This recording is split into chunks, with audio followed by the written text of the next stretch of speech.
here this evening paying tribute to our very beloved Dr. Trevor Friday, a doctor, a cultural icon, a father, a brother, a friend. I am very pleased to have some really close associates of his over the years. As you know, Trevor has been very much engaged in the development of our music and our culture. To my furthest left, I have Ambassador Ali Gill, and he will certainly speak a lot about his involvement and friendship with Dr. Friday. I understand that he even attempted or recorded a song at one point in time. Let me just say welcome, Ambassador Gill. Thank you so much. It's a pleasure being here tonight. I also have closer to me the wizard himself. Again, another person who has had the opportunity to be a part of that legacy Trevor has had or left us with, the wizard. You've been there, you've been with the man, you've been in his studio, he's worked with you. Welcome. Of course, thanks for having me. Do I would have preferred it under different circumstances. I know. Yeah. And to my right, the young sound as we know him. Again, a very close associate of Trevor, probably one who has been, in all of us, maybe the last person to be around him. I want to take this opportunity to welcome you as well. Thanks for having me here tonight. Under these circumstances. It's not an easy one. I myself, your mic was... Yeah, thanks for having me. Thanks for having me here tonight. Under these circumstances, unfortunately. Yes. And we do expect a few other persons to join us here in studio. I just want to remind you that we're very much aware that Dr. Friday was a medical doctor. But tonight we choose to speak about him, especially from the cultural aspect of his life. Hence the reason why we are here, more from a cultural perspective. I'm sure that the medical fraternity will do likewise. However, we are very pleased to be here. We do have Dr. Brathwaite, who will be calling us a little later on in the program. But gentlemen, I want to start out with Ambassador Gill, because I did hear you at some point in time in the news referring to that friendship that existed between yourself and Trevor, and it seemed as though it was a very cherished one. Yeah, well, I mean, I knew Dr. Friday for many years before our paths really crossed. And when Trevor became chairman of the Cultural Foundation, sitting which you now hold, he gave some different perspectives on Carnival. One of which was to move the March Gras, the Calypso finals, from the Sunday. And I responded to him through an article that I wrote. It's many years ago, you know. And the next time Trevor saw me was somewhere around the Cathedral step. I was working with Anselm Clouding Chambers at the time. It was a Friday afternoon, around 1, 2 o'clock. And me and Trevor spent the next couple hours on the Cathedral step debating Carnival and music and what we should do, how to improve Carnival, and, you know, all different perspectives, you know. And years later, it struck me that I was writing an article critiquing him. And that article became sort of like the foundation of our friendship and our engagement. You know, sometimes you write a critic and persons get to despise you. That's true. You know, and that really started us off on a close friendship and so on. So over the years, we would have running commentary on music, not just in Grenada, but we will follow the trend of music right across the Caribbean, whether it's soca, whether it's calypso, the new trends that were introduced to the music and so on and so forth. So it is that kind of course. We're personal friends, so we discuss things that friends will normally talk about generally, but we had that engagement. Every time we met seriously, we would discuss a lot to do with carnival and music in particular. And I would spend hours in his studio listening to songs, whether it's Wizard, whether it's song, whether whoever it is that he recorded, we'll go it over, play it over and over. Hours. People think that, you know, you live in the studio 4, 5 o'clock in the morning as if I recorded. You know, just having discussions and just having fun. You have a glass of wine or something and we just discuss. So, you know, that was the kind of engagement that me and Trevor had for many, many years. Mm-hmm. Do you recall the song that you recorded? I recorded 2 songs.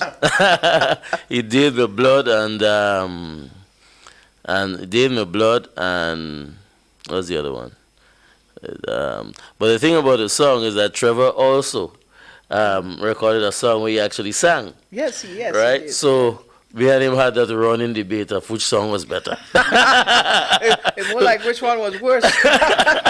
I was like, 2 fellas already cannot sing. Arguing about which song was the better song.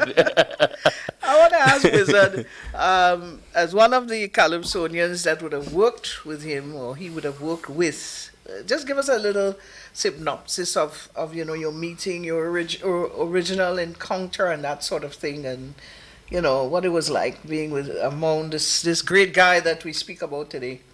Well, the truth is I knew Trevor on the football field. Oh, there you go. You know, so because he used to play for a team from Sote, it's called Limbex. Mm-hmm. And I used to play football for SAS, and I used to be a good footballer. So a lot of people don't know that, but okay. I mean, and Trevor was the under 19. He played for Grenada under 19 at the time.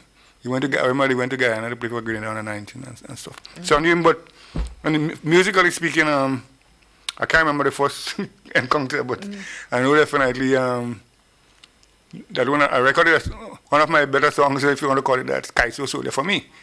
It was done by Trevor. Yeah. I'm a Kaiso Soldier, woman, please understand. I come out to wage war. And the music, I mean, was great. I mean, there was no difference between a Trinidad arranger doing that song or a Trevor doing that song. I mean, he just worked out fine, you know. But by and large, Trevor is a guy I would say that very easy to deal with. You know, he had nothing but class and status about Trevor. Trevor just down to earth. I mean, you know, sometimes you see a man is a doctor and you kind of feel different when you're among. But Trevor is just Trevor. You know, he just love life. You know, so working with him in the studio is very easy. You stop the music and you all talk about all kind of things and you come back again. You know, so it's not just about recording, but it's about liming.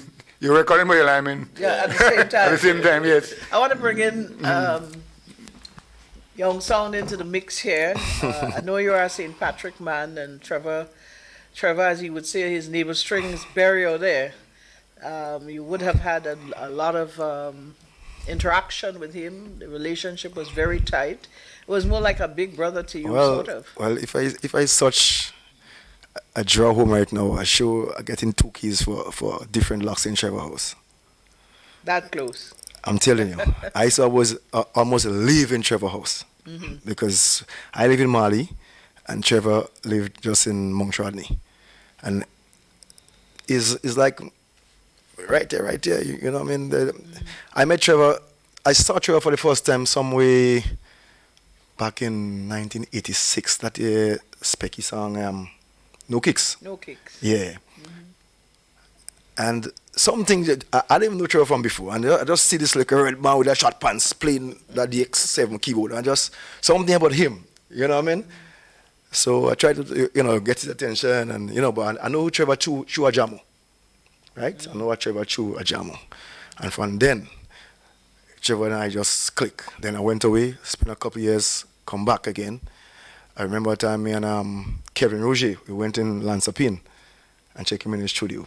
And from that, I went back, came back again, and we just keep on, the friendship, it never changed. Did you ever record? Yeah, I have three Independence Crown, and Trevor did 2 of my songs, the 2 last crown. Yeah, the 2 last songs, February 7th, and We Are Proud. And when I won the 2nd crown, the next year, Trevor called me in November. I say, Uncle, we have work to do, We can't go like that. You have work to do, You know what I mean? Did he tell you, don't panic? Well, he must tell me that, You know, so we spent nights. I started the song, then we bounce heads, we change melody, we this, and he liked the zouk thing. You know what I mean? Yes, Zouk, yes. that's true. And we spent nights upon nights, and Trevor never stopped till he get what he really wanted. And when we finally get it, say, Uncle, that is number 3, or that is number 2. And so say so done. But we cook, we do all kind of thing. I know, and when you go down memory lane and you remember a lot of his social engagements, because he was a social person. Wizard, you describe him, he was just an ordinary person with a lot to give. He gave unconditionally, both in his medicine and in his music. When you hear the stories coming out there, but he had a very unique sort of style. Youngson mentioned about the zouk. There was something that was extraordinarily special about the type of music he created. And there are times when we listen to someone, he's always ready for you to listen and critique his music. And you say, well, what kind of thing is this? What Trevor making? Don't worry. Come back next week, you're going to hear something, His style was totally different to any other producer that I ever experienced. I mean, Wizard, you would have understood that because you were as a stalwart Calypsonian. The structure of music may have been the way you know it, but Trevor had his own unique structure, sometimes even unorthodox. Well, I don't know if because he had some Dominican background. So maybe he had that zouk in his blood. I don't know if he was born there. I know his father used to be there at some point in time. So, but remember, he did all the work for Teller. That's right. And Teller has that unique style. So he and Teller just gelled. For some reason, based on his style of music, it's different. He liked that kind of staccato style of music. So that is why, for instance, he and Teller gelled. So he was unique in his style. And so if you go to Trevor, then you have to know what kind of song you must give Trevor to do. Because when he asked me to, he was doing an album. It was a various artist album he was doing when he recorded for me. And he asked me for a song. So I had to choose a song to suit Trevor's style. Okay. You understand? So I had to suit his style. Mm-hmm. Very unique, very different. But I want to reflect a little bit. You spoke about him playing football, and I think Ambassador Gill maybe he's young. He's younger than us, Yeah, of course. Yeah. You would be the one to take us there because he played for the national team at a point. I know he played for the national under-19 team because I was on trials for that. I was a goalkeeper, but he and one of my teammates made it. You must know from Laddie, we used to call him Titiri Bones. Yeah. Yeah. He made the team. Okay. He made the team with Trevor and they went to Guyana for the under-19 competition then. But then afterwards, he used to play for Limbex. Those days when you have clubs like Dauntless and Atoms and Limbex and St. Andrews Sports. And so that was then when football was footballing. And people like Paul Roberts used to be goalie Paul Roberts used to be and Squillam. Right, definitely. Yes, That's the year I'm talking about. And he was also athletic. He ran. There is a story that said that he beat Hazley Crawford just before Hazley Crawford went off to the Olympics in some dash at Queen's Park. Yeah, he was a good athlete too. Yeah. So, he has given us in sports, culture, medicine. Yep. Well-rounded, very humble in individual. Now, Ambassador, you would have, outside of the social realm with Trevor, I'm sure that you're one of the persons who would have understood clearly his medical contribution to people. He is always giving. I mean, I've heard stories of people going to Trevor and don't have a penny in their pocket. And, it's like, that's all right. He look after them. Of course, and many Calypsonians will tell you that Trevor would have attended to them as well. Yes. Trevor, somebody once you're close to you, call him, and when you offer him money, he say, "What's wrong with you?" I know his last practice he was at golf, and I know that the people of golf are very fond of him, and he served them well. So Trevor You know, when somebody pass, we say he's a good man, we say this, but one can say that Trevor Friday, Dr. Trevor Friday, is a national hero, was a national hero, national icon. I mean, the contributions that this guy has made through sports, through culture, through medicine, as I wrote, is unquestionable. You know, you can point to so many things that, and just to take you back to the music. Now, when Dr. Friday started to arrange music in Grenada on a large scale, in the heyday of Black Wizard and Ajamo and these guys, it was the Trinidadian arrangers that held sway, right? Every year, Wizard, Jamo, Squeezy, the top artists, top calypsonians would do songs by Frankie McIntosh, Les Paul, Pelham Goddard, who Wizard worked with for a lot of years. And Trevor is one of the arrangers in Grenada that started to break that mold, and that started to bring in quality arrangements so that Grenadian calypsonians no longer feel the need that they have to go to Trinidad for a certain quality. That to me is one of the great contributions that Trevor had. Of course, it was not him alone. Right. But he was one of the pioneers of bringing that quality arrangers. Before Trevor, obviously the most foremost local arranger was Don Jazz, right? And I would say coming after that would be Trevor. You right now you can go to any backyard and the young arrangers, they have their computers and so on and so forth. But Trevor come from the era of arrangers that could play an instrument. That's right. And when the Wizard spoke about the style of Trevor's arrangement, for me, you had to look for what the keyboard was doing in Trevor's arrangement, because Trevor was a keyboardist. And so when I listened to Kingman Ajamo's arrangement, I look for the run of the guitar. You know? So different arrangers will have different approach and so on. And I would say that Dr. Trevor Friday is one of the early Grenadian pioneers, arrangement pioneers, that really started to bring quality work as a local arranger in the Grenadian music industry. You know, I often have heard Trevor saying that music is his first love. Here's a medical doctor, professional medical doctor, and he often said that music was his first love. But in those days, I mean, you would appreciate that music really couldn't pay the bills. Well, that's true.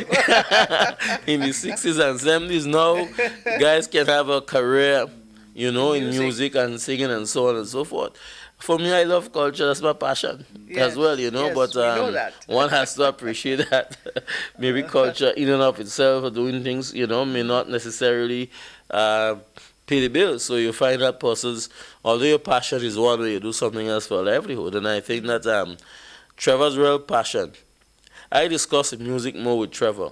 In fact, I was, you know, thinking that Trevor was ailing for some while. Trevor was not in the best, enjoy the best of health for the last couple of years. But Trevor never raised his medical issues in any conversation with me, really. Unless I Trevor, how you doing?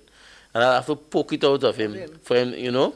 But Trevor never really discussed any sort of medical issues. Trevor is ill, but Trevor still will be discussing music and carnival and culture and so on. I met one of the last time I met Trevor over the carnival season, this last carnival season. We met at Senile Fete in Chantimel around 6 o'clock in the morning. Trevor was not the strongest and so on. He sat down in a chair. I went and pulled a chair, I sat down by him and so on and so forth. And we there discussing, carry on the discussion as normal, you know. And you look at Trevor, you know, he's not in the best of health and so on. But he never burned his friends or anyone with that, you know. Trevor was just still full of life and so giving, you know. I mean, he never made himself the issue, really. Never made himself a burden to anyone, never brought his woes to anybody. You know, just want to let folks know that we're doing a tribute to Dr. Trevor Friday Right now, we're being carried live on Hard Talk and also on Party Grenada. We're on Facebook. We also will be offering you the opportunity to call in and express your views, your condolences, etc. Speak of him. Just to give you the number, it's 435-2636. We certainly will be joining up with Skylark and Carriacou a little later on because if you remember Simple Policeman, that was one of Trevor's works, and that was a road march, so he has given us some extremely extraordinary work throughout his time. Was that, you mentioned a Calypso soldier? Yeah, that was one of the. Is that the only one he did for you, or were there others? Yeah, that's the only one he did for me. That's the only one he did for you. We looked at some 27 different artists that Trevor would have recorded for. We're talking about top of the line artists in Grenada. I mean, that in itself is a feat, to have had worked and recorded with all these artists. We are also told by his dear friend out of Barbados, Andrew Denny, who did a lot of work with him when he was here living in Grenada. I think Trevor brought him to Grenada. At a point in time, Billy Ocean opened his studio, and Trevor worked with Billy Ocean as well. I'm also told that when he lived in Jamaica, he actually recorded I Wanna Get High. He played keyboard on I Wanna Get High for Rita Marley, that famous song. And I have never heard Trevor boast about that. No. And this is where his humility came in. Could you imagine? This is a song that is world renowned, and here we have Trevor providing some music to that song. Young song? Well, I never see. Let me tell you. I know Trevor. Well, most of my life. And let me tell you something.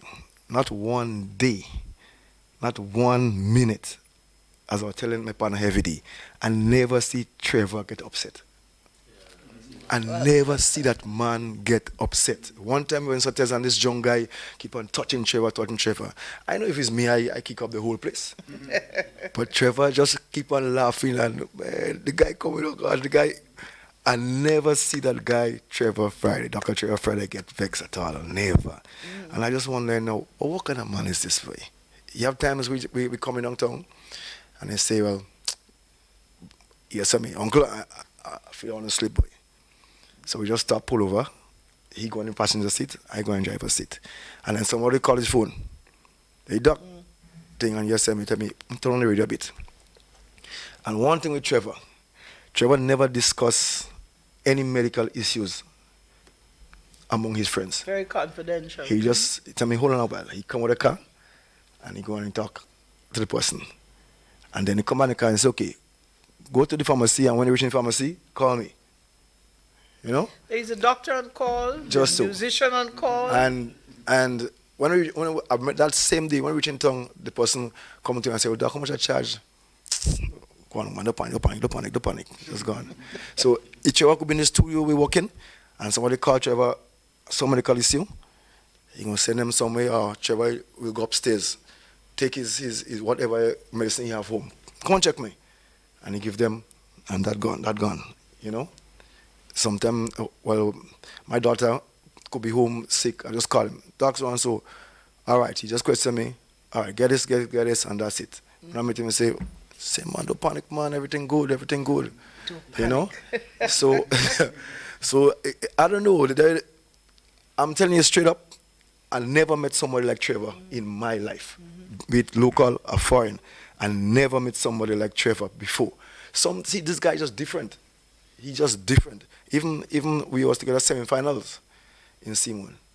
You were sitting on the beach chatting mostly for the whole night.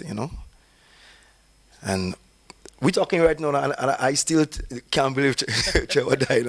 It's a hard pill to swallow. You were speaking the words that I heard Inspector Specky uttering recently. Exactly what you just said there. I heard him in an interview.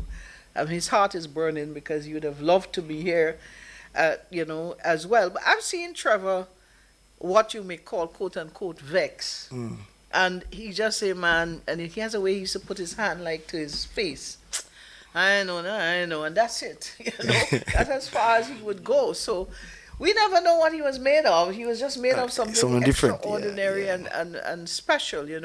But Trevor's journey in music is an amazing one because from what I gathered, he never really studied music on a professional level. A lot of his arrangements were made out of air, from hearing, from understanding. He played the keyboard a lot more from air than from. I don't ever recall seeing him reading music. Wizard, would you? I don't know, but I mean, playing. A lot of people who could read can't play by ear, So it's very good if you could play by ear. That's great. It's a great thing to play by ear. Yeah, but he did both. Trevor did both. Trevor, because let me say something. Trevor could play any song in this world. Any song in this world, And Trevor that could is play. from air. Yeah, we just go on, especially the Michael Jackson songs and him. Trevor played every single thing. He just knew it all wrong. He could play by ear. He could read it. Trevor just I don't know. One man. of the things that stuck in my memory, and again, Wizard, you probably can recall that. I think was that the year Inspector beat you, not Inspector Ajamo. Was it you that when he did Heat? You were that.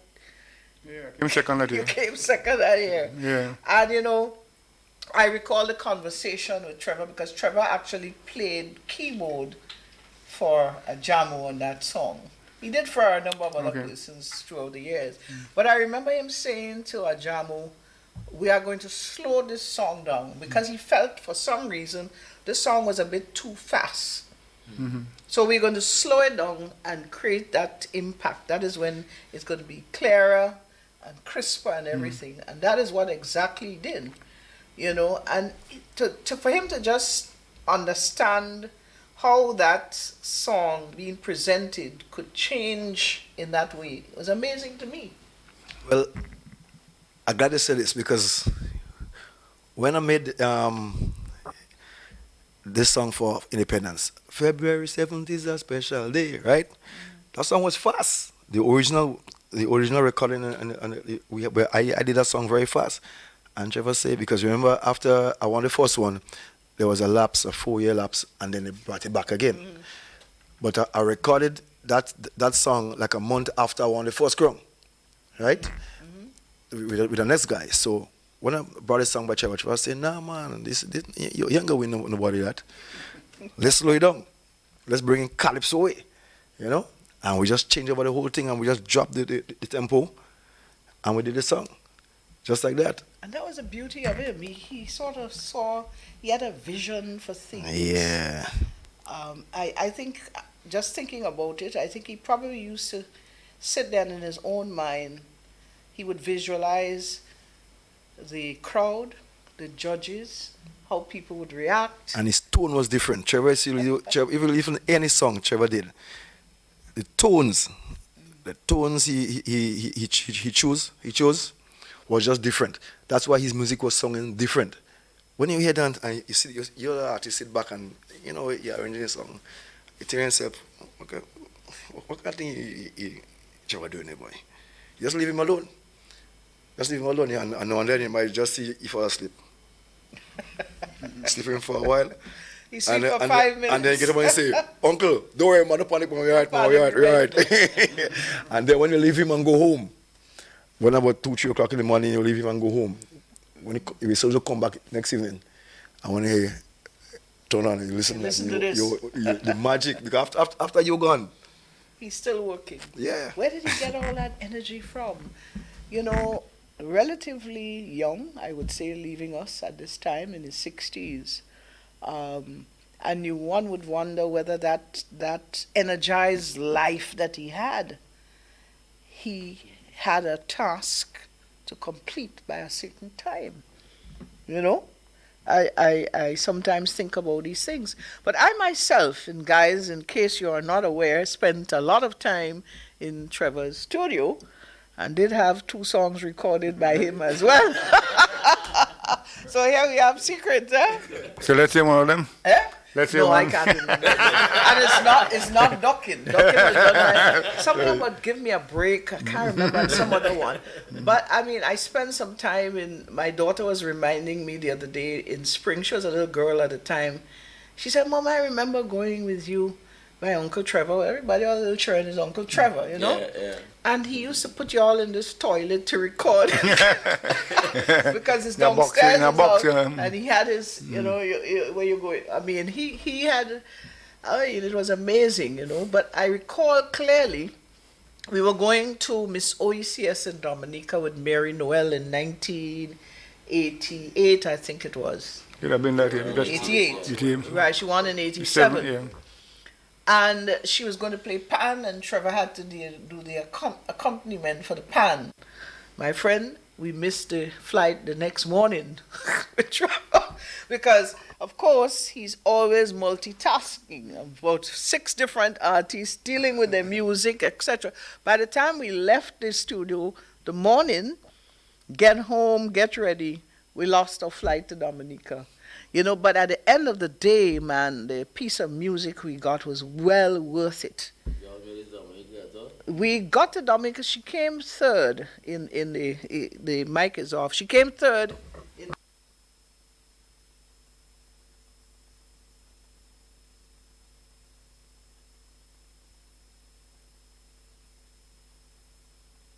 It was a regular song that she did. But he was able to take it and created his own version, you know, which was unique and different. Folks, we're coming to you live from the GIS, and we're being brought on Party Grenada, and also Hard Talk is carrying us live. We're paying tribute to Dr. Trevor Friday.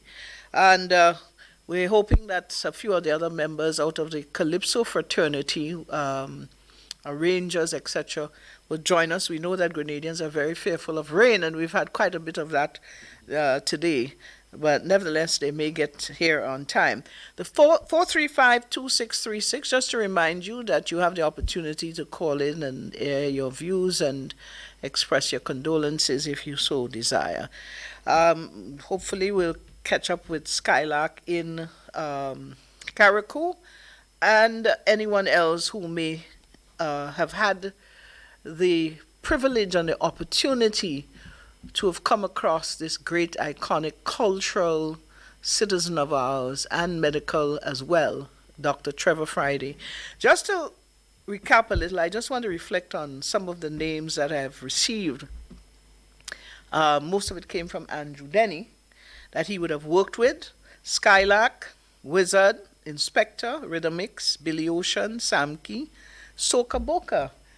Soca Boca, DC Soca Boca, Beast, Teller, Steve Theodore, Scholar, Eggies, Leftist, Rhino out of Carriacou, Leftist and Rhino, Bubbler, Jamo, Papa Jerry, Arlene and Marlene, the Spice Girls, Natty Nuclear Dread, Jurity, Selwyn Noel, Janice Charles, Praying Mantis, Looney Spark and Electrify, Janice Augustine, Valley Ned, Shari Jones, and of course, yours truly, Young Sound here. And I'm sure Miney. I'm sure they're Miney Victor. and So I'm there's sure a girl from Grand Ansa. I bought her by Trevor too.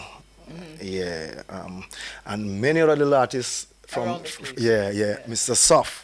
He did, and Trevor did a lot of parang music too, you know. Lots of parang, yeah. Well, this is where the Rhino and the... Yeah, I talk about local parang here. Local parang. Yeah, lot. We mustn't forget, you know, Trevor was a great cook, you know. Trevor cook, well, Ali know. Trevor was a great cook, man. Yeah, Trevor. And he liked Throw the fish a kitchen. lot. Fish, yeah, Trevor, He liked fish. and to season whole chicken, man. Trevor like no for no, the whole chicken kicking up, man. One thing when we in the studio, we can't hungry. You know, any artist come and we could cook. Well, okay, we go ahead. But once he said we come in 12 o'clock, we come in. Think Trevor said, well, Uncle, something Friday, finish it. You know, he like to cook. You know. And he has done quite a bit of work for groups traveling, different for different competitions out there. You know, he's I understand also helped a lot with the national folk group when they had to travel. They need backup music and that sort of thing. The thing about him, he has never refused anybody. You know, it's his capacity to embrace people was just amazing. He never turned anybody off, whether in his medical practice or whether in his musical works. Yeah? Ali? Just to take us back to, we just spoke about a compilation that he did, and mentioned Selwyn Jurity Noel, Drunk and Balling Out. That was a massive hit. That was a massive hit, and that song also incorporated some of the jab jab rhythm. In fact, I looked at, when in looking at the Jambalasi documentary, which was done with Don Charles, and so Trevor acknowledged that he was influenced by by Don Charles in particular as an arranger. And what, as I'm an amateur history student, but I like to see the trends. So from Don to Trevor, and in a way from Trevor to Nodley. Right. You're talking about in the 80s, early 90s, and so on. These arrangers developing a unique Grenadian sound, basically, and Trevor was in the thick of things. Now, when earlier on Young Song mentioned how Trevor would muse over an arrangement, think over it. Trevor was a serious thinker. Trevor was a thinker, deep thinker. And in many instances, several instances and so on, when I acted as Minister of Culture, Trevor was like one of my sounding boards for new ideas and new initiatives. People didn't know that. But all these things we discussed years ago. Like when the Independence Calypso Monarch, I brought that back. And we had it the first year down at the Trade Center. Young Song won that year. And we had a very poor turnout. Not much people came out. And I got an inspiration. I said, we can't continue having this thing in the Trade Center and charging people $10 and $20 and nobody even bothering to come and so on. And then, of course, St. Patrick's and St. David's, one may argue, is now the two big cradles of Calypsonians. I mean, long time St. Andrews holds sway, but you'll see a shift between St. Andrews, St. Patrick's, and St. David's. But St. Patrick's have always maintained that strong culture. A lot of Calypsonians and singers and so. And we decided to bring the Independence Calypso competition, the finals, in the bus terminus in Sates. And Trevor was one of the early persons that I spoke with and asked him, what do you think? Trevor said, well, that's the right thing. And it is the right thing, I can assure you of that. And the first couple of years and so on, went in and he had a sort of a massive crowd. People came out and, it was just it gave the Independence a nice, nice flavor, and it was the right thing to do. Continues to be like that, when you're talking about moving carnival route, because people don't understand Trevor is a serious carnival man. I remember in that same compilation and Trevor did with Selwyn Jurity and so on, Trevor organizing Rum Runner Cruise and different things to promote. Well, I was just about talking to him, going to talk to him as a promoter. Because a lot of folks remember the days of the ruins. Yeah. When he used to have a lot of Fete there burning flames and who. Yeah. And the tennis court in Richmond Hill and so on. Pioneering a lot of issues. And those were all the days. It's not like now. You see, now every weekend you have foreign acts coming to do big events and so on. Our carnival calendar is filled with well, regional promoters and so on coming to big events and so on. When Trevor doing his events in the 90s and so on and so forth, those events was far and few between. You know what I mean? And Trevor played his role in really putting us on the entertainment in the Caribbean entertainment industry. I mean, the work he did with Andrew Denny and so on, with that Grenada, Barbados collaboration and so on. Now, a guy arranged a song here, they send it somewhere else to master. They send it all over because the the world, technology because the technology is there. Long time and so on, them had to physically move a tape or something, or a demo tape or something from one studio to the next to get something done. I mean, it's just amazing how the music industry has changed, you know. And I think that Trevor would have done pioneering work really in Grenada here in terms of getting our music to the standard that it is now. Of course, not him alone, but I think he has a fair share of credit for what he has done. And that's why I say to people, I mean, sometimes in life you just have to do the little that you can. Indeed. And Trevor has done more than his fair share. More than a little. More than a little. Talking as you reflect on all of that, I also recall that he happened to have been a judge on the World Calypso competition, was that? When Sparrow became Calypso King of the World? Oh yeah, I think the box, you call it the box, best, how you call it, best universal Calypso King, something like that. Put them by William Monroe, yes. Yes. Yes. Yeah, that was in the 80s or something. In Trinidad. Trinidad, yeah. Yep. I don't know if I don't recall him being a judge at the Soca International Soca Monarch, but for you to be called upon to judge people like the Mighty Sparrow and these guys, you must have something good to offer. Yeah, because you're judging the cream from every island. Yes, yes. I mean, you had people from like Guyana, you had people like Canary. Lord Kennedy, a great Calypso. A lot of people might know about him, but I mean, he was a great humorist in Calypso. You have people like Black Stallion and Kelvin Pope, the Mighty Duke, and all these guys, and so in one competition. One competition. I mean, you have to be good to judge.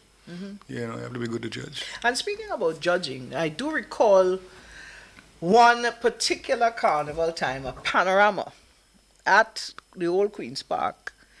And they had an issue with the judges coming out of Trinidad. And we waited and waited and waited, and flights, and the last flight came. The judges never came. And he was one of the persons they were able to pull out of the crowd to judge Panorama that night. The judging was well organized, very fair. And you even begin to wonder why it is they went back to getting Trinidad judges to judge Panorama, because in an emergency situation, you could have called on people like Trevor Friday to judge Pan. So why couldn't you continue? I've always been a strong believer in local adjudication. We just have to develop the capacity, we just have to develop the local capacity to do it. And of course, by practice. When we started, what I can safely refer to as the rejuvenation of Caracol Carnival, Trevor was one of my biggest allies. Every year we used to go to Caracol Carnival when I was minister, and Trevor had to be on board with me, and Trevor had to judge in Caracol as well. And I will get Trevor as well to speak with some of the Caracol judges and so on, because also you have to build capacity. Even if you have Grenadians going up to Caracol for carnival and so on, into Caracol Carnival, you need to develop the capacity within Caracol as well, because the Caracolians will know the issues affecting them, the local talk or whatever it is, much more than a Grenadian would. So too, in Grenada, you would have the Grenadian judges being more accurate with the issues here in Grenada than a Trinidadian coming to judge Calypso in Grenada. So when somebody is dealing with a satirical political Calypso here in Grenada, the Grenadian judge does not have to ask anybody for an explanation as to what's happening. He will know. So we have to develop capacity. You see, I think over time we need to develop capacity with the persons that we have here. It's not just bringing in persons. Because I always make the point that the Trinidadian judges always make their own boo-boo. You know? No, what year they had Chucky. When Chucky sang 67 can't go into 13 and so. But Chucky left the semis. When he won the crown, Chucky left the semis way down. And I looking at that in Sanford, and I wonder what's happening and who are these people that are judging these calypsos and so on. That making sense. And eventually, Chucky won. Chucky won the final. So Well, you make a very, very valid point, and I follow the same thing too. As a matter of fact, I remember years ago, Alvin Daniel did a workshop here, and that is something he mentioned about the local environment and the local parlance and the local vernacular, and how does a foreign judge interpret it can be damaging as well. But anyway, he did judge. He was an excellent judge in his time. He created a lot of great music, and we can talk on and on about the great Trevor Friday, because there's so much to talk about this gentleman. Young Sound, I want to get into the St. Patrick. Are you from St. Patrick, or you lived in St. Patrick? I live in St. Patrick for lived about in 14 St. years. Yeah. I'm from Kroshu. That's right. That is correct. But I want to get, because you lived in St. Patrick, you know the kind of joy, the kind of pleasure and love that Dr. Friday, well, I hate to say, look at it in the past, because as you still feel that he's still here. Yeah? Yeah, well, tell us a little bit. So where will we start? Trevor, like on a Sunday, right? Let me give one example. Trevor will take a whole hour to drive from St. Patrick. I used to have a shop up on the top by Hotspot, by Newman area. Trevor will take an hour to drive from by Lansing to on top, because you drive from here, somebody they won't call him. So he had to stop and talk right here. And some little thing, you have to do something there and then go up the street again and talk. So everything, doc, young, old, everybody. There's a guy, so it's called Come See. He will hear Trevor talk for the whole day, and we'll talk and this one. So Trevor touched everybody in St. Patrick, and Trevor loves St. Patrick, this is why Trevor came back to St. Patrick to live. Because I used to live in Lansopin. I say, boy, you used to live in Lansopin, boy. Sortes, boy, Sortes is. St. Patrick is it. So he had that real love for St. Patrick, you know what I'm saying? So Trevor touched everybody. Look at what class. And I always say the youth in Trevor, he never lost it. Because, Trevor died, right? And Trevor have a new studio. New equipment in his studio. Trevor, and if you go in Trevor's car, you hear the Vibes Cartel playing, you hear the Busy Signal, you hear everything. Trevor never will say, well, okay, I'm from this era, so I want to listen to this music. Everything. He had a young heart and a young spirit. Yeah, and Trevor just, as Ali say, you never see Trevor say like, oh boy, I ain't too well thing. Watch, I could show you, if my phone was on, I could show you the last text. The Buju concert. Trevor texts me from Trinidad and say, yo, you going Buju tonight? Yeah, boy. I say, yeah, but see, I can't make it down here with my son. He had some problem, so he went down to the doctor. And he said, boy, I sorry I can't make a concert boy thing, but the concert could be hard, you know what I mean? So no matter what show, it could be a back in time thing, it could be for the young people, you must see Trevor. And the last thing you see, you walk with the chair, open up the chair, he sits right there, And he never lost it. He just I said the youth never leave. What a good way. The youth never left him. Nah, young never. spirited, young at heart. We're going to take a break just to remind you that we're paying tribute to Dr. Trevor Friday, and we'll be right back.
Welcome back, viewers on GIS, on Party Grenada, on Hard Talk, and GIS Facebook page as well, wherever you are. Just to remind you that the line is open. It's 435-2636, and we have one of our contributors online, Skylark. Good night, my dear. Good night, and welcome to the tribute here this evening. We're in good company. And we're looking at the life and times and reflecting on a number of things that we would have experienced during that time with Dr. Friday, Trevor, Trevs, Do Panic, so many different names, Doc. My good friend, Doc. Yes. Yeah. Take us back to some very special moments you would have shared with him. Well, Doc, I mean, as we call him Doc, we have just said so much on names. Doc was a good guy. That's what I should say. I call him a soldier. He was a soldier in the music field. I mean, back in the days when myself and Specky and the Jamo and Flying Cloud and the guys were in action, as I may put it. I mean, Doc was one of the guys that contributed, and I'm talking about contributed just generally the love of music to the music at that time. I mean, I remember Doc, he was one of the early guys with the studio. And I mean, Doc will be there and give up his hospital time or his office time once the music gets into his head.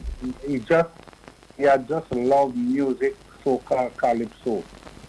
I can tell you, and you might be surprised to know that that Doc was the one that put the music together for the My Road Mad song in 1989.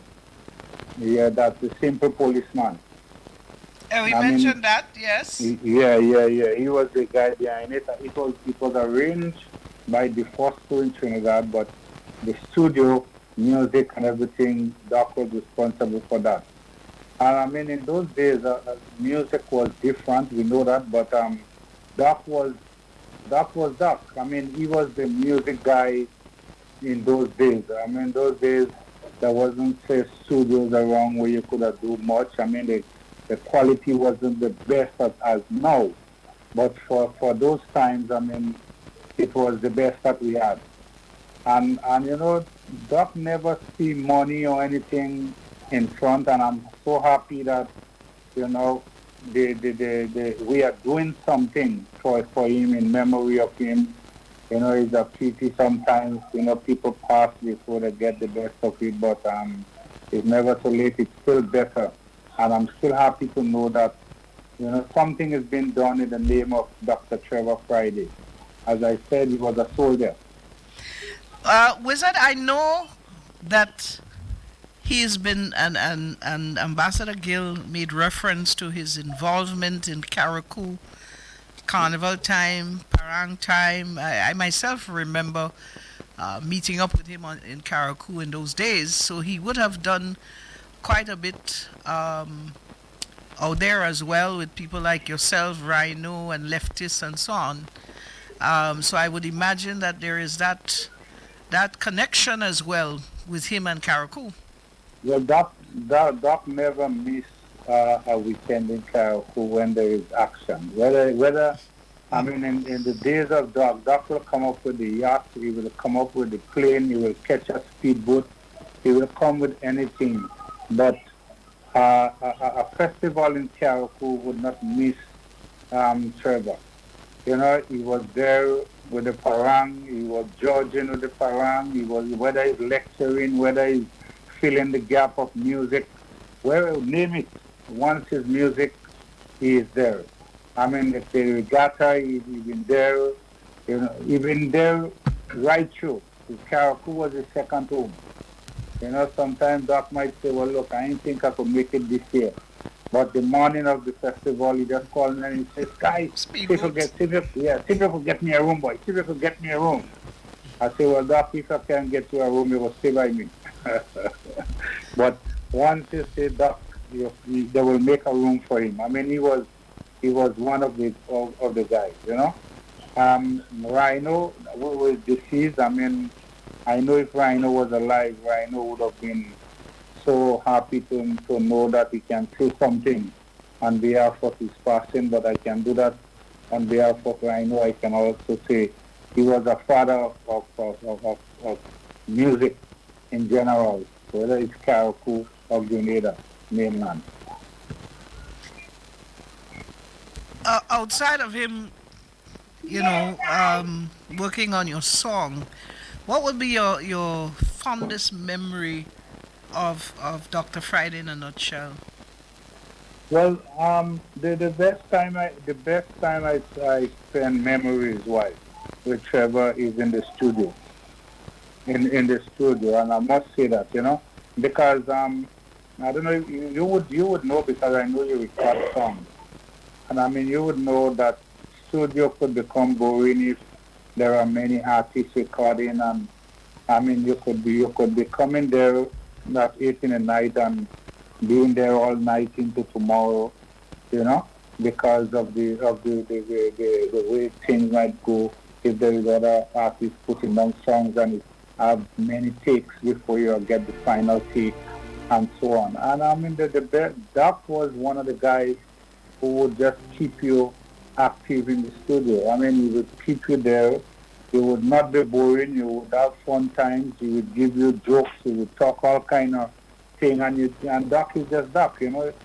I never know Doc get vexed since I've known him from that day up to today. I've never known him as a guy who gets vexed one day to say, well, he gets vexed with somebody. You know, he has a way of just accepting everybody.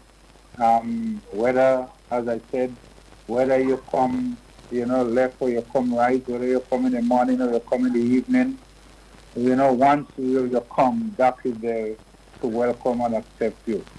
And I mean, you know, my sympathy goes out to the family.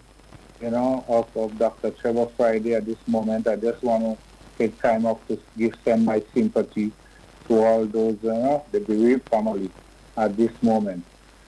But as I said, Karaku, we have lost a brother.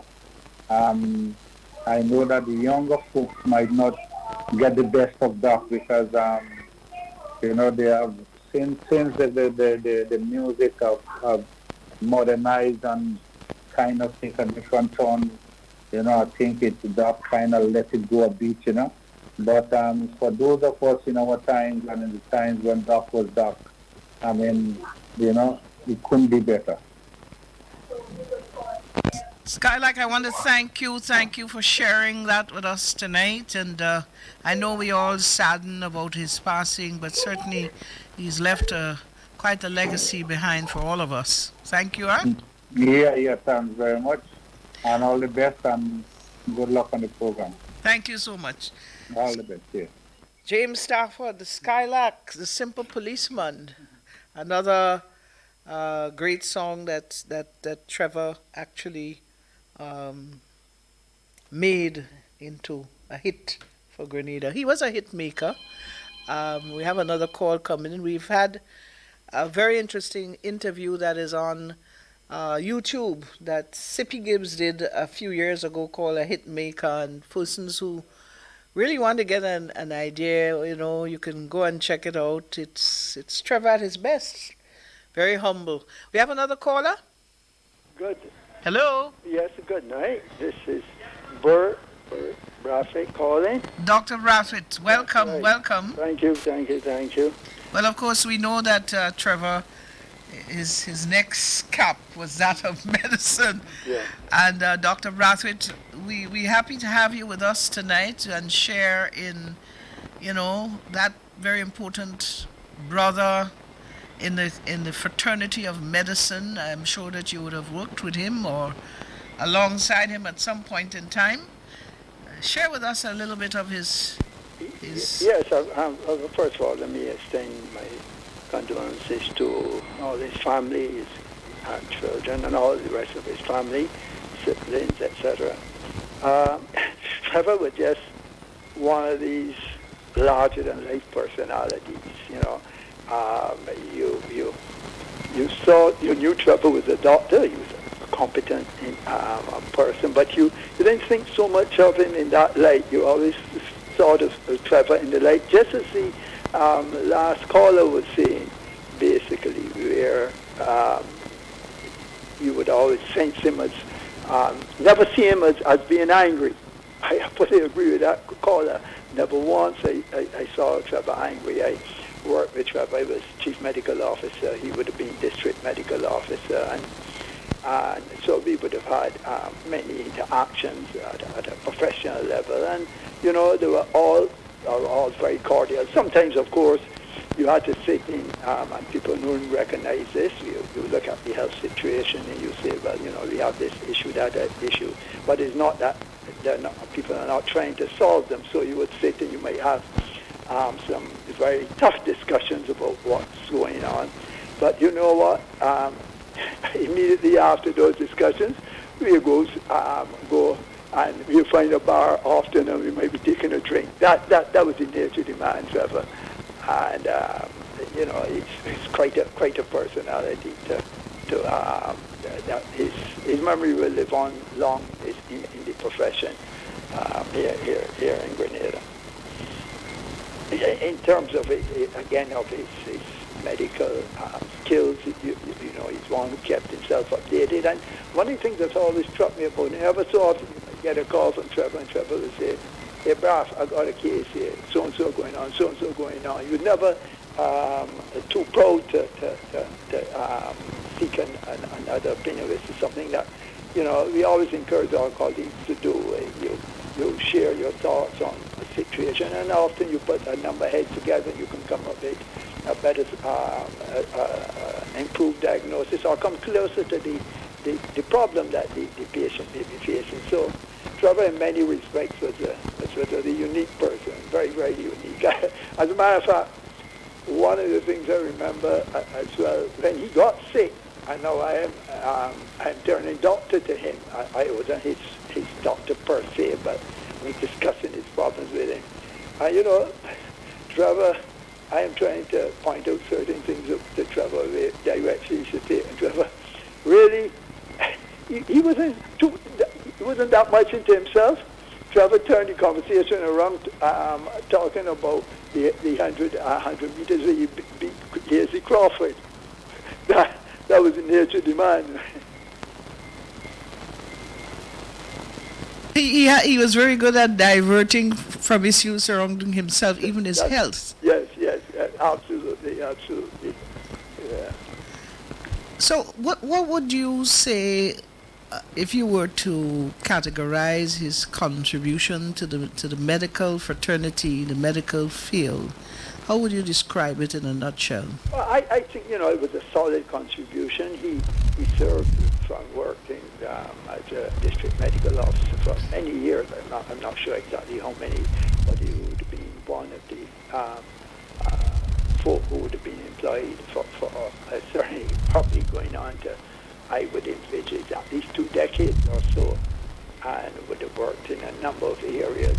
And his patients, he had his way of doing things, but his patients loved his personality so much, and they recognized that was just Trevor. That was just the way Trevor was going to do things. He didn't mean ill about it, and was going to get the job done professionally, and that was the important thing. As I said before, he kept. I remember him coming to conferences and keeping himself updated, which is again something that is often, but that is recommended and is needed basically. So a solid contribution in the medical field, and you know, one that we will miss as colleagues of his. Yeah. One of the things that I've heard, well, a comment somebody made recently about Dr. Trevor Friday, and they said that he gave away all the school fees that his parents spent on him to the public, meaning to say that he offered so much freebies in his medical practice. Well, I'm not surprised to hear that. I really don't know much about that. That would be Trevor. That would be Trevor. I mean, no, he's not one of these people you sense that money was an issue for him at all. He was out there to go and provide a service to help people to get better, feel better. And of course, coming to the doctor, when you came to somebody like Trevor and with his personality, I'm sure many a person felt better immediately that they started talking to him. Until he gave that gregarious laugh that he had. You know, and that is part of the therapeutic course that is necessary. You may have a depressed person coming in to your office, and not may have, you will often have depressed people coming in, and they can come back out and feel that liveliness from him. That can go a long way to helping to heal people. Yeah. Well, Doc, I want to thank you so much for sharing with us tonight. Yes. And we appreciate your contribution. I'm glad you've taken this opportunity, Shirma, to you know, reflect. I think quite often, you know, when stalwarts like this pass, we can just allow them to slide away without reflecting on you know, the solid path that they've trodden through the years and the contributions that they have made. Of course, it's in the area which I know you are discussing there, in the social and the music area is one that will live on for years. I didn't know Trevor before he came to Grenada, but the first thing I knew Trevor, well, obviously I knew the doctor, but shortly thereafter I knew of his musical involvement. and if I wanted to get an opinion on something, and he said calypso feel, I said, I turned to him and said, Trevor, what's you know, what's he said, I'm no connoisseur of the art form in that kind of sense, and I'm sure they've got a good judgment or a good critique of a situation. And it really was a pleasure to enjoy a little social outing with Trevor from time to time when we met her. Thank you, Doc. Okay. All the best. Okay, bye. These social occasions with Trevor, because he was a good lineman buddy, Ali, he was quite a fella. Yeah, Trevor's a good lineman, man. a good lineman. You know, but you know, if he would have charged everyone that came across his path, he probably would have been a billionaire.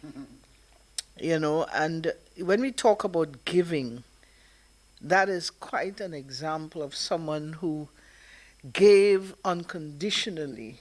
He was gifted, in my opinion, as a medical doctor and also as a musician.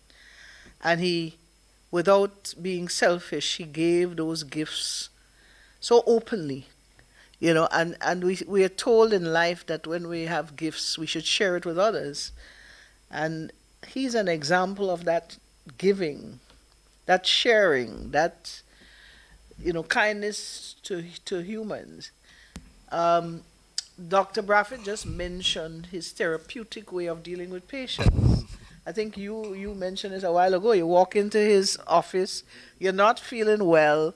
By the time you see him and he starts to smile and he offers you a little joke or two, you leave there. It's like therapy. So was that? Well, yeah, of course, it's like musical therapy, you know. I mean, because you must talk music, you know, when you're inside. Yeah, oh, exactly. So it's musical therapy. So, I mean, this man just, you know, epitomizes life then. You know, because when you see Trevor, you see life. You know, when you're around him, you know, that joie de vivre, he has that, you know. So he never seems sad and stuff. So he lifts your spirit, you know. So whenever you're around him, his spirit is lifted. I want to ask you, as one of the senior Calypsonians in Grenada, what do you think, and I'm looking now from the music, not the holistic approach to culture, but from the Calypso fraternity and you as well, what do you think that we can do? I mean, I know I support the give me my flowers when I'm alive and so on. Unfortunately, some folks pass on without even receiving those flowers. What would you think would be good or best to honor this iconic individual of ours? Well, we could name a show, one of the shows after him, for instance. You know, because he was also a chairperson of the Cultural Foundation, I think. The Cultural Foundation. And Carnival Committee and stuff. And Ambassador Gill referred to that. He was also chairing the Carnival Committee as well. Yeah, Carnival Committee. Time. So we have a lot of shows Carnival time. I mean, whether it's soca, one of the soca shows, calypso shows, semifinals. I mean, it could be soca semifinals. You know, you could name something after him. Your I thought? was thinking about that line too, you know. Yeah. You see, we have the melody papitet. Calypso. Right. Semis. So you could find for one of them shows. Maybe I don't know if the finals is melody papitet.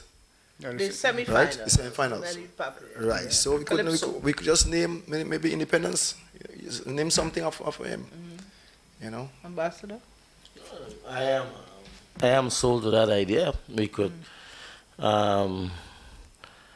whatever we decide to do, if we take that decision, Trevor, it will be well deserving. Yeah. You could even name the road march after Trev, or the Sokamana competition, or one of these competitions. Although there were other courses, I keep saying, you know, there are other persons who would have made remarkable contributions, but I don't think anyone will begrudge Trevor if we were to name something significant after him, because Trevor was one of the trailblazers for us here in the music industry in Grenada. And one thing before we forget, and a lot of people don't know that, even the new wave of music right now, right? I could tell you for sure. You know this guy, Young Stars? They have the studios. Well, right. Lyndon is Lyndon Popeil. He is the man with the studio right now. And a lot of new music over the years, the recent years, Trevor will come in and do the keyboards in a lot of them songs. A lot of the songs you hear kicking like rain. The guy will call him in. A lot of songs that Lava did. The younger guys right now, Trevor will come in and put on the keyboard tracks. 'Cause you see now you don't have the CDs where you could see the credits in the back. Right. But Trevor, so he was really involved in the younger music now. So the span is long, and until recently, until this carnival here, you know, he played a lot of tracks on the new some music. of the songs. Yeah. Well, you know, I throw it out as we hear and we chatting, but that decision is not left up to us. But however, we've heard the call from various artists who I would have spoken to that we should consider going in that direction based on the Herculean contribution he has made over the years in that fraternity. And, you know, when we cannot put a price to that contribution. You know, I myself have seen instances where a guy may come into the studio and, you know, he says, well, Doc, it's only $50 I have, you know. And Trevor would say to him, man, take it and buy something for yourself, man. That's all right, Don't panic. You know, and he was always ready and willing. He had money, like Dr. Bradford just said, money was never an issue. It had no value, literally, to him. Well, I could tell you, Shirma, because when I won the crown for the second time, that's the first song Trevor did for me, right? When I won the crown, the prize money was $10,000, right? So I went and collected the check, and I said, "Well, Uncle, we have a 10,000. Well, what for you?" I said, "All for me." I said, "Man, go and find a song for next year." I said, "Well, no, what?" He said, "Man, go and find a song like you know, for next year, you know." And Trevor, I tried to give Trevor some money from that money. Trevor never took a cent. We went back and won the crown the next year. I said, "Uncle, I have 10, you know." Uncle said, "Man, what happened to you, man? Is that next year to come?" So we end up now, I just go buy some things, we cook and we just have fun. I think that's the same time we end up doing, boy, your next big song again I did, you know? And we just, a kind of Indian kind of thing. Bullets. They told me that Bullet, you know that song there. Trevor did that song too. And we just started one time. So that money, Trevor never even seen a cent. And let me tell you something, what I know. If you put all the years, well, I don't know for Skylark and them time, but from our time come up. If you put all the years come up on all the artists, I don't think Trevor ever collected $1,000. I'm telling you. From the artists, because he not to say artists don't want to pay him, but Trevor would not accept the money, you know? Like you say, it was a love to him. He used his current, his time, and you know, so he didn't really do music for money. All Trevor wanted is to see the song go big. Yes. And to sit back and say, "Yeah, boy, the song good enough." You know, that's all. He just want to see it go big. You know. Well, I want to share this a little bit away from music. I remember the only person I've ever seen with a Great Dane dog in Grenada was Trevor Friday. Huge dog. And the dog was actually, when he's standing on its four legs, taller than Trevor. Do you remember that dog? Hold on. Hugh is the only person I've ever known in Grenada with a Great Dane, and you know they're big, they're tall dogs. Listen, Trevor and I had something. Two things never give Trevor: a dog and a phone. Because the dog will die and the phone going to get die. I think he brought the dog in from England, and the reason for its death, it was that temperature.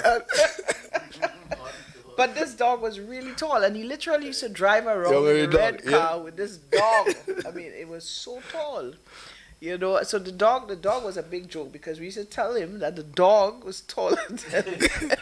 No, but serious, still, don't give Trevor a dog on a phone, because Trevor don't have time to see about the dog. Yeah. And you know, this kind of hybrid dog, they need attention. They need attention. Right? Trevor have this big dog house in here. We Heavy and I went down to Lancer Plain, took a truck, go down to Lansopin, bring up the Point Salin by his brother.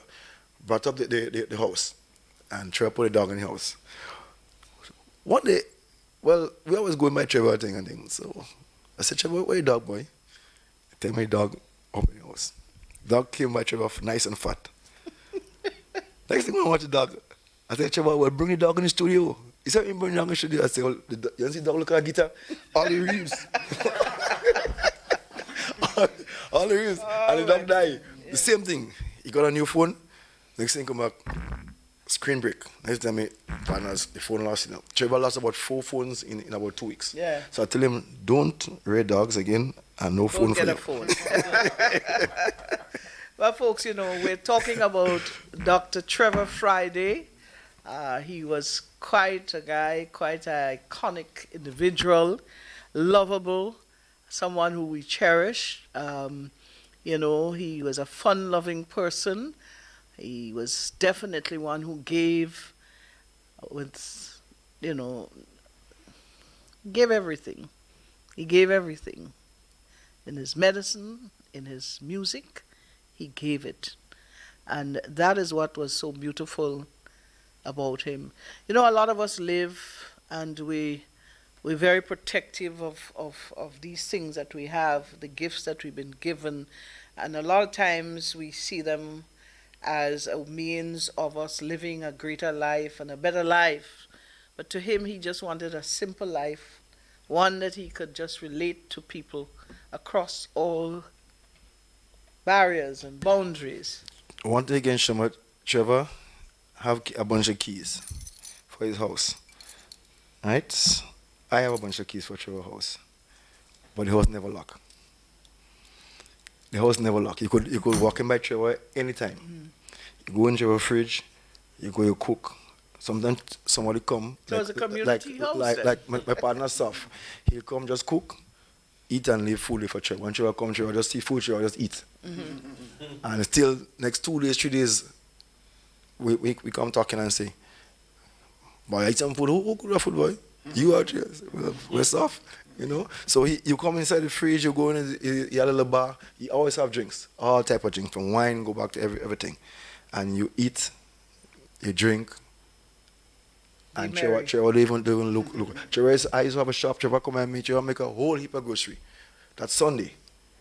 By Wednesday, you come back and make grocery again because everybody eating. What a guy. Yeah. What a guy, indeed. Folks, we are coming basically down to the end of the last half hour of this very important tribute to Dr. Trevor Friday. And we do apologize for those who didn't make it. I guess weather would have prohibited them from traveling, some of them coming from Grenville as well. But we're very grateful for the ones who've made it here to speak about this great son of the soil, an iconic individual indeed. We did invite a member of the family. However, tonight was a viewing night for them, so they weren't able to make it out to be a part of this program. I know it is a tough time for them. He has his 2 sisters, Betty and Jillian, and his brother Keith, 4 of them, and they are presently at the viewing as we speak. But nevertheless, we have to do what we have to do. I want to give you the opportunity, Wizard, to offer some final remarks as we make it down to the end of the program here this evening. Well, I must say that we have lost a great individual, a multi-talented person. As a matter of fact, from a medical standpoint, we lost a few doctors, about 5 doctors in 1 month. That's right. So that's a lot of resources that we have lost. We have lost people in the musical field too. But, so something is happening. So we need to create new musicians. So we have to do better in creating musicians, because we're losing some Calypsonians too. So eventually that too. We've lost a lot in a short space of time. So the generation going. So just want to give my condolences to the Trevor Friday family, and he'll be sadly missed. He's sort of irreplaceable to a certain extent. You know, as you speak about losing musicians, in that particular interview with C.P. Gibbs, he mentioned that when he came back to Grenada, recognizing the state of music, he decided to collaborate with Don Charles and, you know, trying to work together to build that industry. We still have a long way to go. We still we've slipped back quite a bit in the days. I don't know if any of you, more wizard, would remember this, Ambassador. We used to have what you call combo competition years ago. As part of the carnival product, there used to be a combo competition. You remember that? Yeah, of course. There was, in those days, you didn't have many brass bands. I mean, it was a new trend in music, in band music. In the earlier times, you had orchestra, or you call orchestra, Yes. but brass and so on. Then after a time, a combo with the lead guitarist would be the main man. You know, so we had a lot of competitions. Well, let's like in Trinidad, eventually you had Brassorama and all kind of thing. But bands, I guess because of the DJ song system and all kind of thing, bands took a nosedive. But I think they sort of want to revive it since. You have quite a few bands now. Quite a few bands, small ones, but very effective. But very effective. Yeah. Because well, I think on Friday there will be Fahrenheit band will be having some anniversary celebrations, and there will be about 5 bands there. There you go, in Grenville. In Grenville, yeah. Yes. Yeah, Ford Park. Yeah, I heard that. Yeah. And again, that is something I'm sure that Dr. Friday would have appreciated, because live music was his thing. Loved it. Let me go to you with your final comments. I leave Ambassador Gill for last. Well, I know a piece of me gone. Piece of me really gone. And personally, because I was, well, I'm still thinking about getting back into the competition. You know, independence is my thing. And to find somebody to do that chord structure, personally, I'm telling you, once a Jamo is out of the island, it's Trevor, right? And to put on, you know, I sing by chords. I don't sing by drum and bass. I'm a veteran in Bagley, so I like my nice melodies. And right now, Ajamo is out in the States. Trevor gone. So where do that leave me? You're left in the wilderness, young song. You have to hang tight. Hang tight. It's an emotional time, you know, for all of us. Apart from the music, Trevor is my friend, man. Trevor always passed by me, man, and he'll just stop for just, you know, just stop and sit. And so, you know, it's different, man. You know, apart from music and them things, he just like my a brother. friend. You know what I'm saying? That's my friend, man. You know. Well, folks, we're here paying tribute to Dr. Trevor Friday. It's in each of one of us. The memories of him fresh in our minds. The last time we saw him, I do recall seeing his visual on stage in Inspector's presentation in Soca Monarch, you know. And even at that time, he was still giving of himself. Ambassador Gill, I leave the final comments from a panel from you. Yeah, well, it will be remiss of me if I do not extend condolences to Trevor and his immediate family, of course, his children and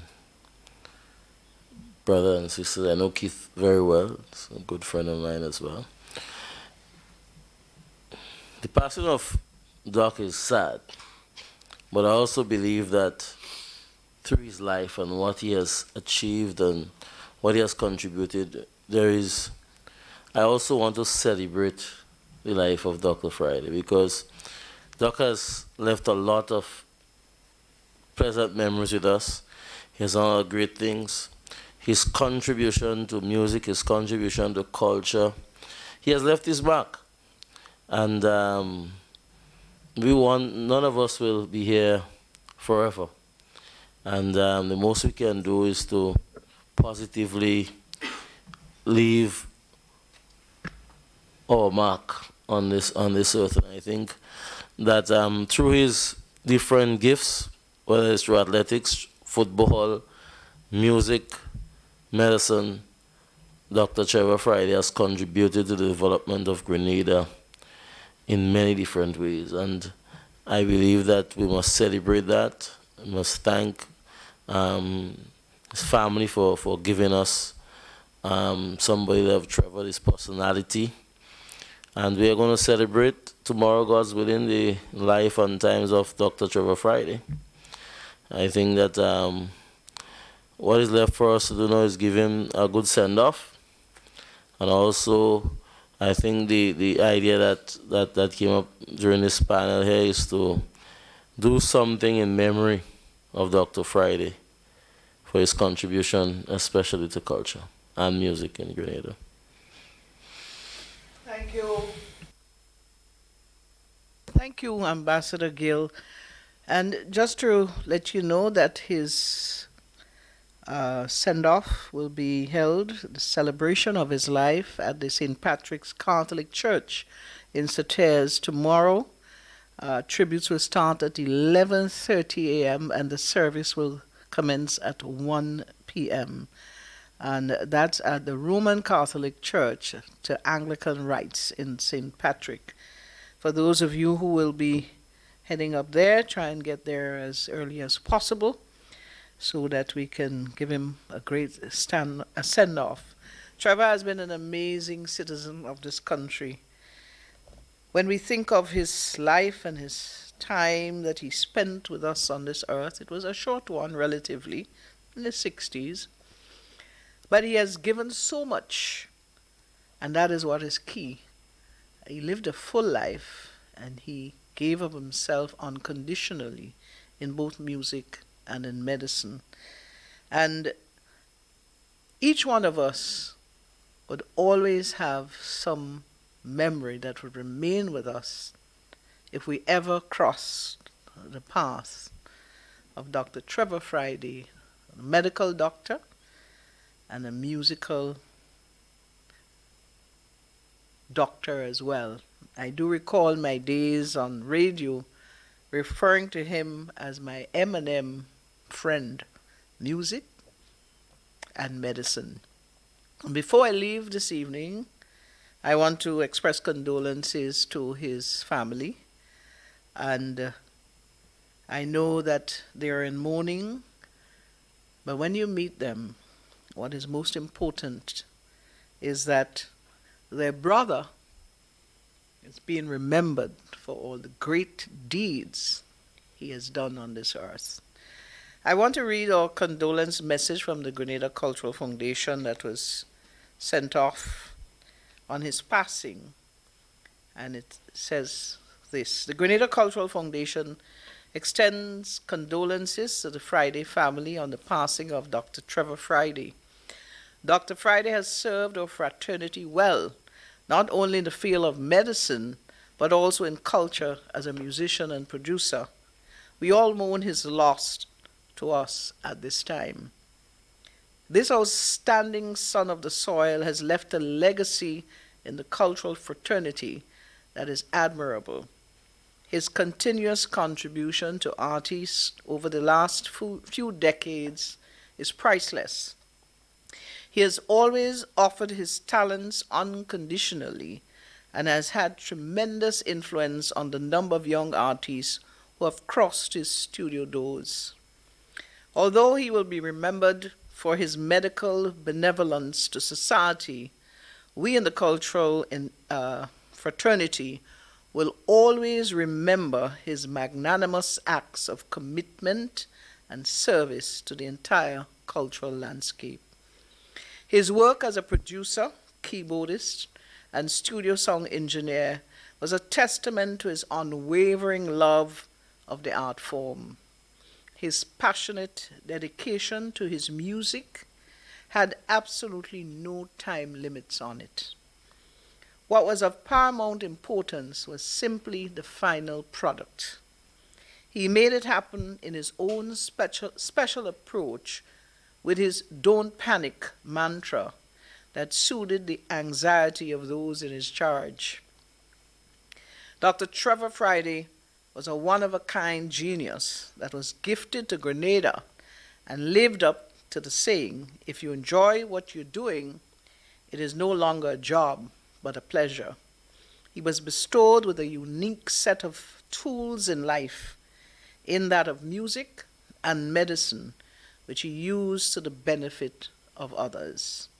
We at the Cultural Foundation extends condolences to his family and express our gratitude for his stalwart contribution and profound service that he made to culture.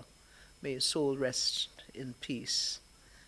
And I can assure you folks that tomorrow is going to be quite a day as we bid farewell to this wonderful son of the soil. And hopefully we will continue to honor his legacy and take up on the wishes of not only the folks here, but others who have expressed it over the last few days to do something in his honor. On behalf of us here tonight and on behalf of the family of the Friday, we say to you, it is sad to see him go, but we will always celebrate a wonderful life. Thank you, Ambassador Gail. Thank you, Wizard. Thank you, Young Sound. And as we leave you tonight, folks, we ask you to say a little prayer for the family of Dr. Trevor Friday. May he rest in peace. I'm Shirma Wells. Good night.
He had this chuckle, this laugh. When he had something on you, he would chuckle and laugh. Not maliciously, but to say, well, I'll put this all up on you.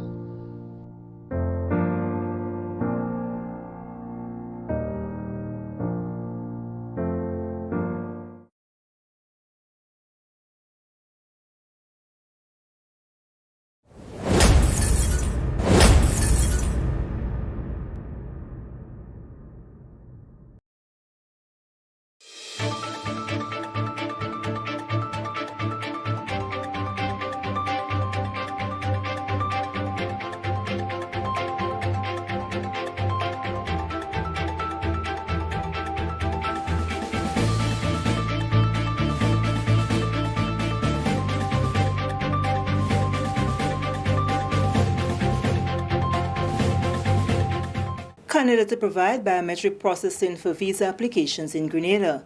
Details of this story and more in the National Report.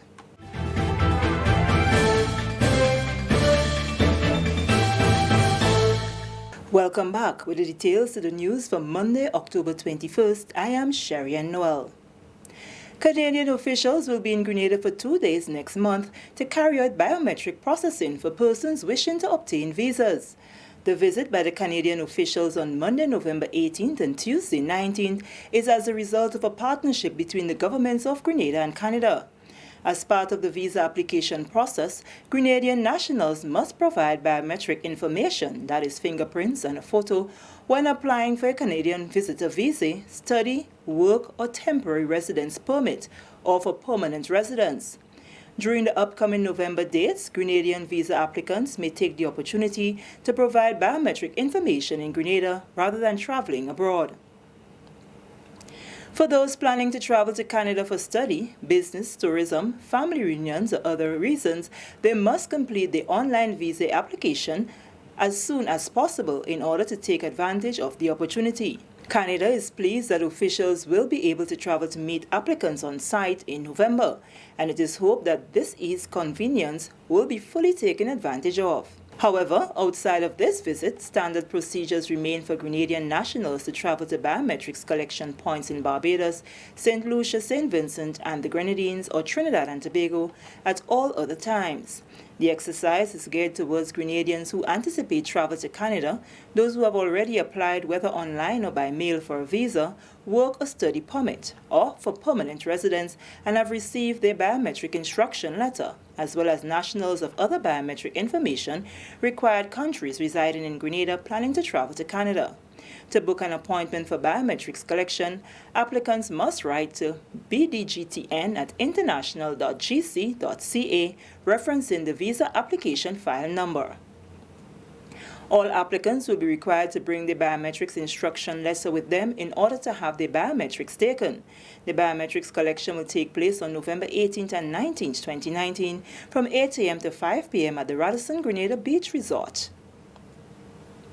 Moving along, the Mount Horn Child Development Center, which will cater for children from 6 months to 3 years, is expected to be completed by the end of December 2018. It is the first of its kind to be constructed in St. Andrew with funding from India UN Development Partnership Fund, United Nations Children Fund UNICEF, and the Government of Grenada.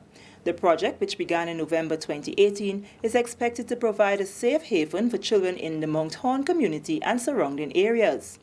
Resident Roland MacDonald speaks to the importance of the facility. This facility is extremely important to Moncton and the surrounding communities because Moncton is one of the most populated villages with children in the entire Northwest constituency. And to have a model center like this, being the first one built in St. Andrew and having it in Moncton, it's a blessing for us. As we all know, the brain develops most rapid in a child's life in its early stages. And as a result of that, this facility is so important. It will enable the young ones to develop the social skills that will enable them to better engage with other children and with other adults growing up. The people of Moncton and the surrounding communities are extremely excited about this facility because one has said it is a model facility, it's the first of its kind in St. Andrews, and it will give parents a safe place, a very safe place, where the children will be housed and the children will be taken care of. As you all know that this facility will house about 60 children between the ages of 6 months and 3 years. And they will be divided into 3 different groups, 6 months to 1 year, 1 year to 2 years, and 2 years to 3 years. And I'm convinced that after children graduate from this facility, they will be in a very good state of mind upon entering the primary school facility. He commended the workmen on the project along with the government.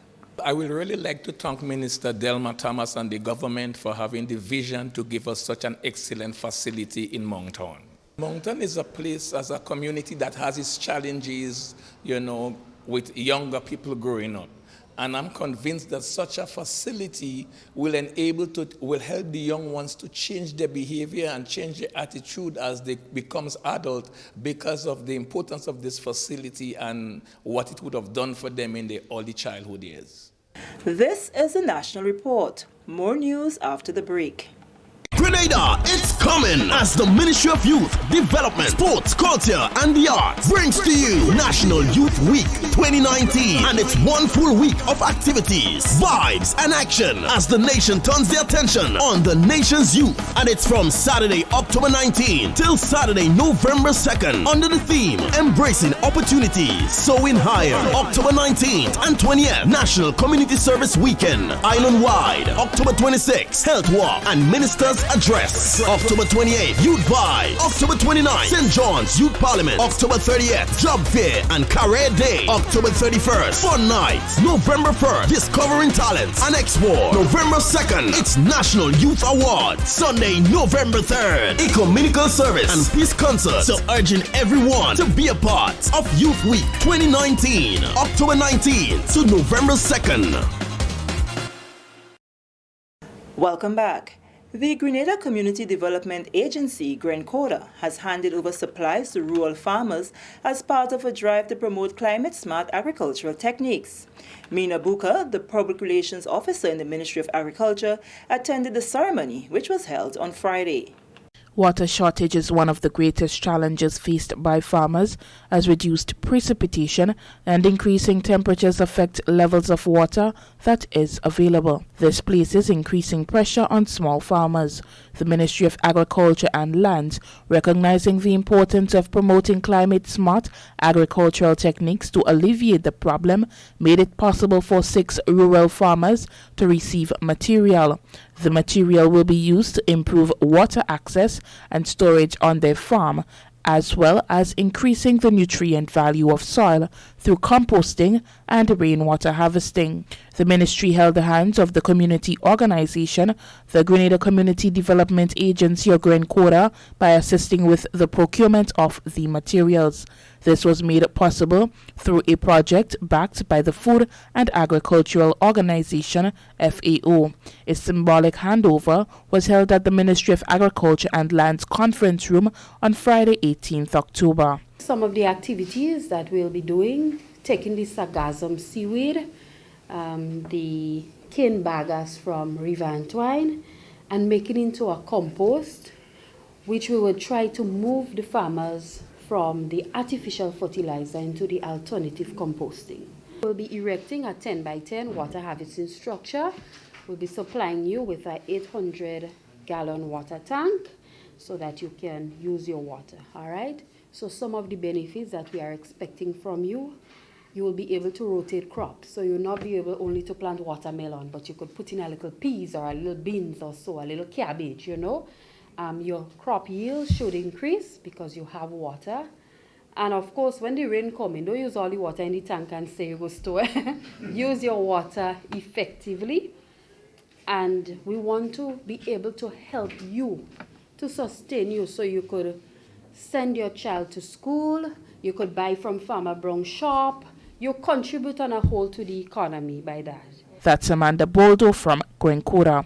The undertaking is one which aims to promote food security in rural areas by involving climate-smart agricultural techniques.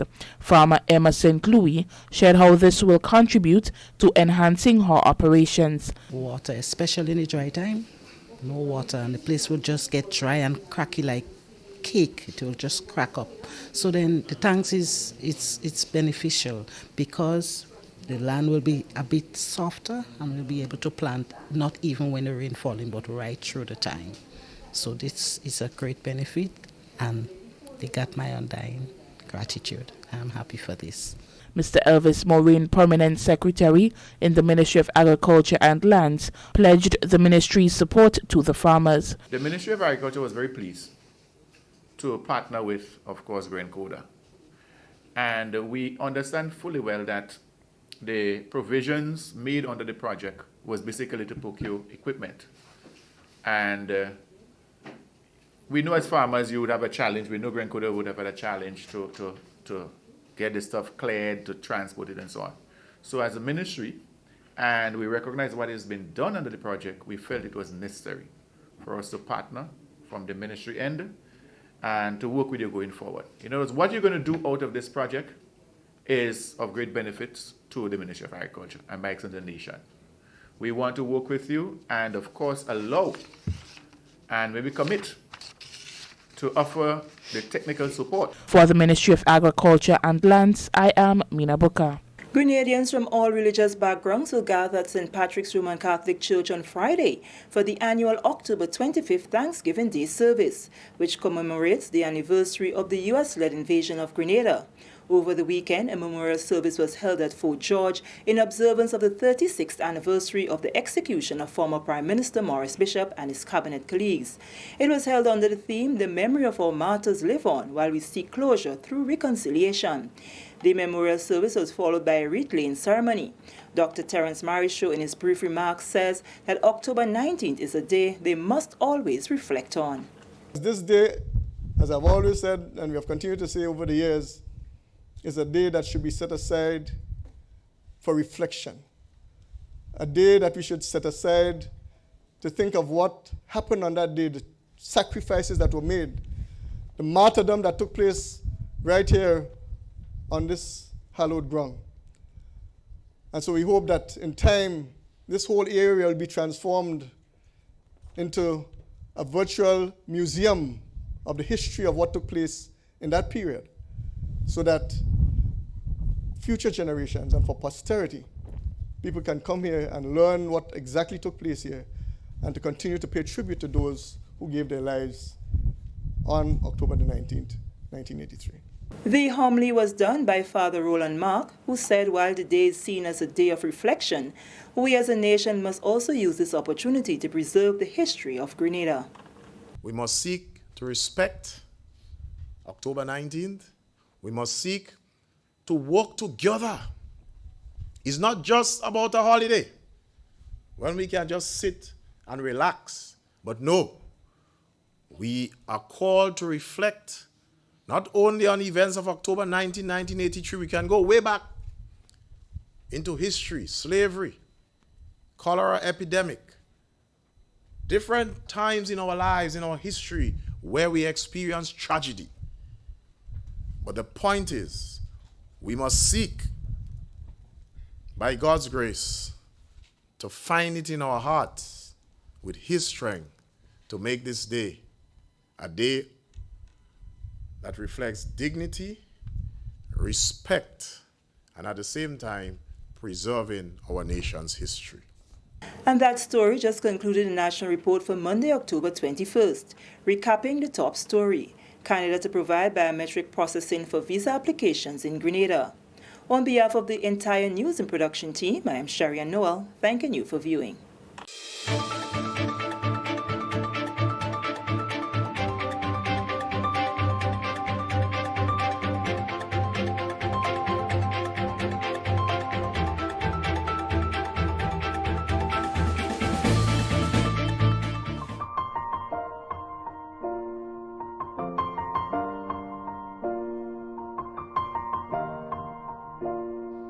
He had this chuckle, this laugh.